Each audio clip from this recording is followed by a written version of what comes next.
টানটান উত্তেজনা ও শ্বাসরুদ্ধকর ম্যাচে অবশেষে ফাইনালে জয়লাভ করেছে ভারত। সাউথ আফ্রিকাকে ৭ রানে হারিয়ে ২০২৪ টি-২০ বিশ্বকাপ নিশ্চিত করেছে ভারত দল।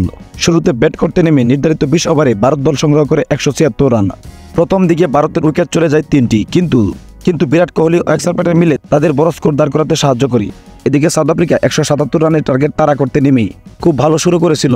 যখন সাউথ আফ্রিকার ব্যাটার ক্লায়ার্স ভারতের বোলার অ্যাক্সেল প্যাটেলকে ১ ওভারে ২৪ ধরিয়ে দেয়, তখন তাদের সমীকরণ নেমে যায় ২৮ বলে ২৭ রান। কিন্তু এই ম্যাচটি অবশেষে সাউথ আফ্রিকা হেরে যায়। জসপ্রীত বুমরা ও হার্দিক পান্ডিয়ার দুর্দান্ত বোলিংয়ে এবারে টি-২০ বিশ্বকাপ নিশ্চিত করে ভারত। একসময় ভারত এই ম্যাচ থেকে ছিটকে গিয়েছিল, কিন্তু তাদের বোলিং নৈপুণ্যে এই ম্যাচটিতে জয়লাভ করে ইতিহাস রচনা করেছে। ভারত টি-২০ বিশ্বকাপের প্রথম শিরোপাটি নিয়েছিল এবং ২০২৪ বিশ্বকাপের আবার শিরোপা নিয়ে দ্বিতীয়বারের মতো শিরোপার স্বাদ গ্রহণ করে। এদিকে সাউথ আফ্রিকা এমন একটি সুযোগ পেয়েও তারা তাদের নির্ধারিত লক্ষ্যে পৌঁছাতে পারেনি। এটা হয়তো তাদের দুর্ভাগ্য। তা না হলে এমন একটি সহজ সমীকরণ তারা কেন মেলাতে পারেনি? যেখানে ২৮ বলে ২৭ রান প্রয়োজন, সেখানে তারা এই সমীকরণটি না মেলাতে পেরে ব্যর্থ হয়েছে, যার জন্য এই সুযোগটি নিয়ে অবশেষে ভারত ফাইনালে জয়লাভ করে। প্রিয় দর্শক, ভারত ফাইনালে জয়লাভ করাতে কে কে খুশি হয়েছেন তারা অবশ্যই কমেন্ট বক্সে জানিয়ে যাবেন।